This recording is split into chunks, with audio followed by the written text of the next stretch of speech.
Hello everyone!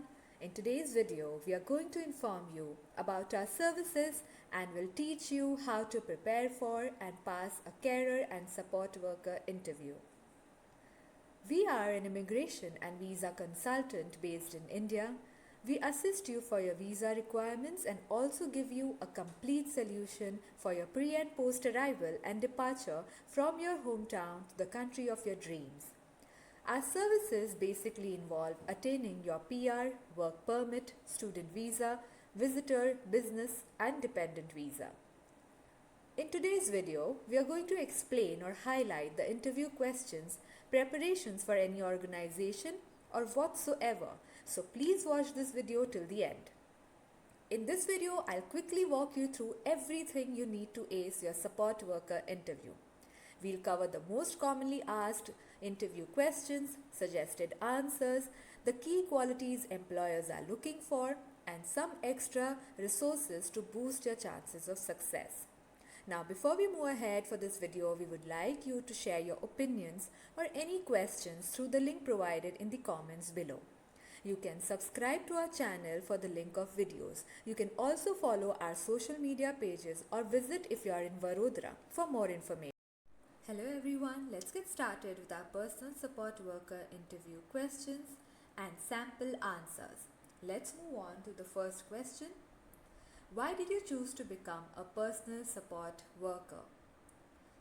I always wanted to help people when my father developed an illness. I had to learn how to care for and help him through it. I felt fulfilled every time I made him feel better or assisted in some way. As I grew up, I understood that helping others was my passion. That experience has shaped me into a compassionate personal support worker. How would you explain your approach to providing personal support to patients? My approach to providing personal support focuses on my patients' satisfaction.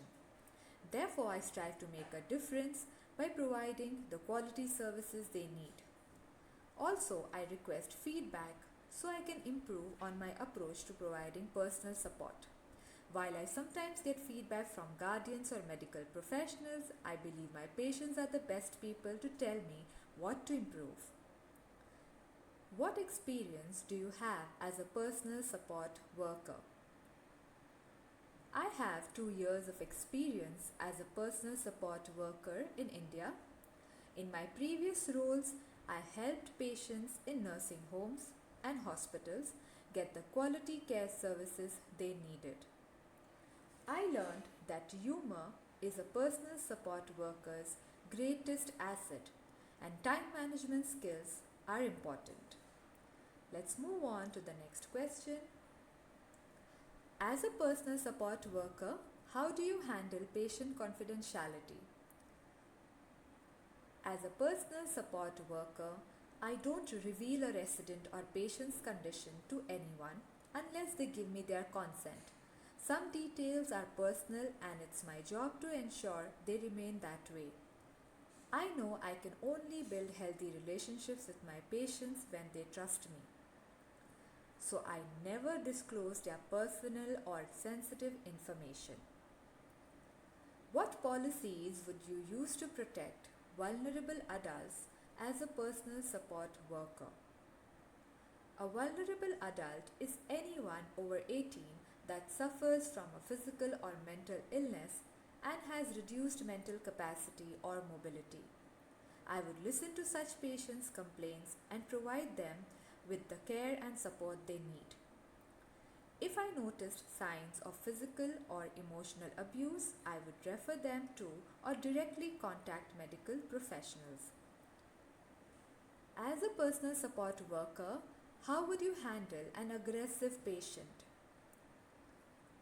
I would stay calm, make sure they are safe, and wait out their outburst by leaving the room. When the patient is calm, I would enter and listen to why they are angry. Then I would try to understand their grievances and ask them open-ended questions. If the patient became aggressive again, I would call for help from my supervisor or an available medical professional. How would you handle a client's condition upsetting you? In my previous role, I lost a patient who was critically ill. I had difficulty sleeping and other emotional issues.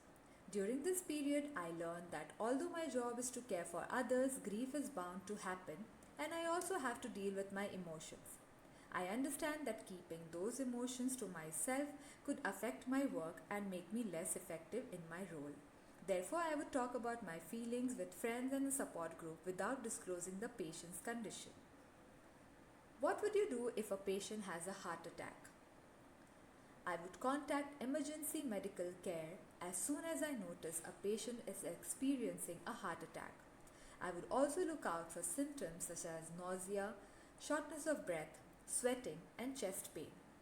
If the patient was still conscious, I would first give them aspirin and then a prescribed nitroglycerin pill unless they have a known allergy.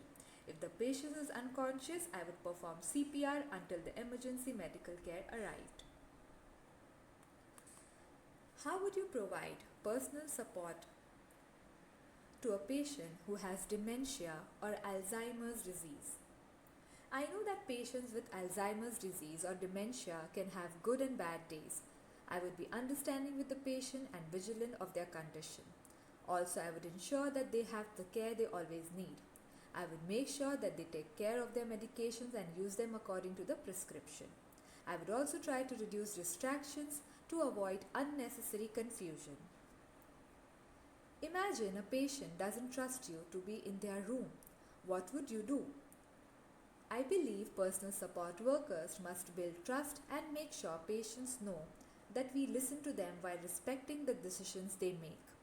I would tell a patient that I respect their privacy and give them a time when I would return to check on them again. I would also inform my supervisor of their decision and come up with a way to move forward that works for both me and the patient. How would you work in a team of personal support workers? I am a team player who enjoys working with others. In my previous role, I worked with nurses, doctors, and nurse aides in a hospital. We often collaborated on the best ways to care for and support patients. There were also times when I helped a colleague who was running late to work or covered their shift when they were unavailable. How do you handle several requests from various patients at the same time? If I was busy caring for a patient and the other patient's needs weren't urgent, I would finish the task before responding to other patients. However, I would reassure the other patients that I would be with them shortly. Then I would explain why I couldn't answer the other patients immediately. As a personal support worker, I know it isn't respectful to switch between clients unless it's an emergency. If there was another available staff member, I would ask them to help the other patients until I was free. Imagine a happy and calm resident suddenly becoming angry. What would you do? I would speak calmly to the patient and try to understand what made their mood change so suddenly. If the cause of their anger is something I can fix, I would provide them with a solution. However, if their anger is unusual, I would notify my supervisor or nurse of their patient's condition. What would you do if a patient wanted a snack that is bad for their health? I would first seek to understand why they want the snack that's bad for their health. Then, I would explain the consequences of the snack on their health. I would also offer another alternative they could eat instead. If the patient remains consistent with their request, I will contact my supervisor or other medical personnel around. How would you manage a conflict with another caregiver? I would have a calm, private conversation with them and ask them how we can move forward without allowing our dispute to affect our patients' care and support. Next, I would suggest some solutions to our issues and try to work with the other caregivers to come to a resolution.